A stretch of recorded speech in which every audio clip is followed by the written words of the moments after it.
അധിക തീരുവ ചുമത്തി വിദേശ രാജ്യങ്ങളെ വിരട്ടുന്നത് US പ്രസിഡന്റ് ഡൊണാൾഡ് ട്രംപ് മാത്രമല്ല.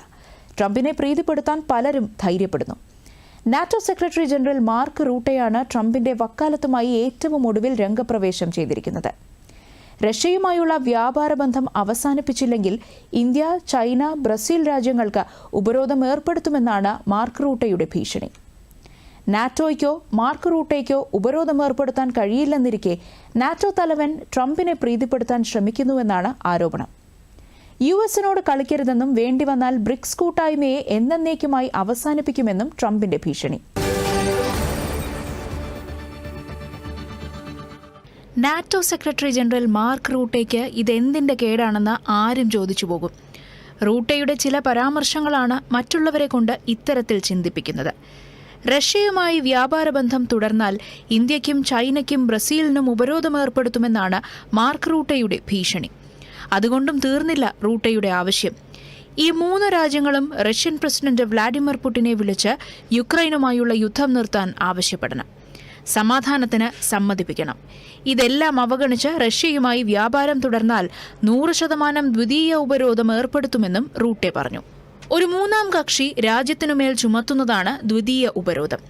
നാറ്റോ സഖ്യത്തിന്റെ 7 അയലത്ത് വരാത്ത ഇന്ത്യയെയും ചൈനയെയും ബ്രസീലിനെയും മാർക്ക് റൂട്ടെ വിരട്ടുന്നത് US പ്രസിഡന്റ് ഡൊണാൾഡ് ട്രംപിനെ സുഖിപ്പിക്കാനാണെന്നും പറയുന്നുണ്ട്.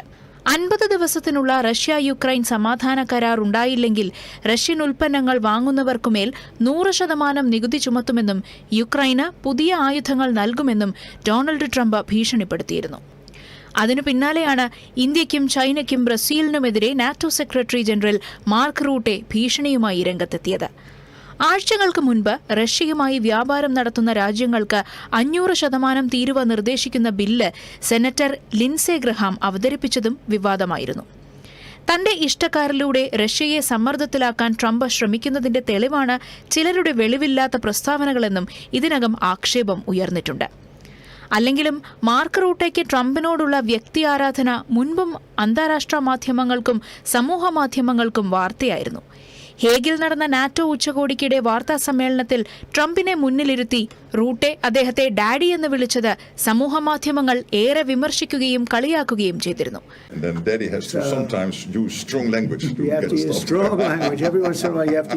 അമേരിക്കയെ ലോകത്തിന്റെ പോലീസ് ഏജന്റ് എന്ന് റൂട്ടെ പ്രകീർത്തിച്ചതും വിമർശനത്തിന് കാരണമായി.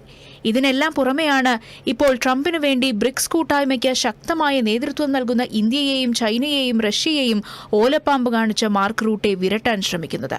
യൂറോപ്യൻ യൂണിയൻ രാജ്യങ്ങളുടെ പ്രതിരോധ ബജറ്റ് 5% വർദ്ധിപ്പിക്കണമെന്നത് ഡൊണാൾഡ് ട്രംപിന്റെ ആവശ്യമായിരുന്നു.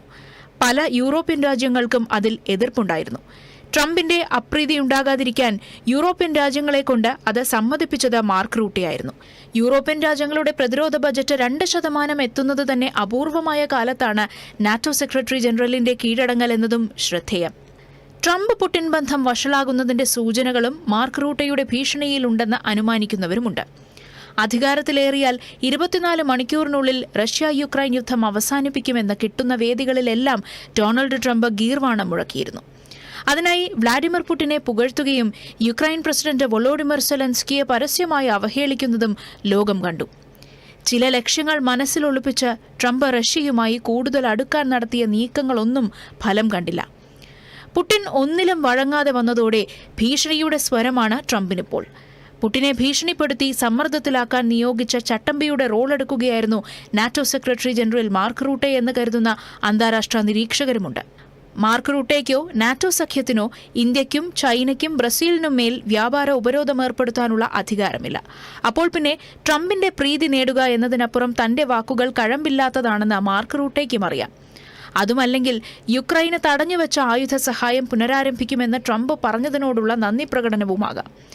ആയുധങ്ങൾ എത്തിച്ച് യുക്രൈനെ പോർക്കളത്തിൽ നിർത്തുക എന്നത് ഇപ്പോൾ ഏറ്റവും വലിയ ആവശ്യമായി തീർന്നിരിക്കുന്നത് നാറ്റോ സഖ്യത്തിനാണ്.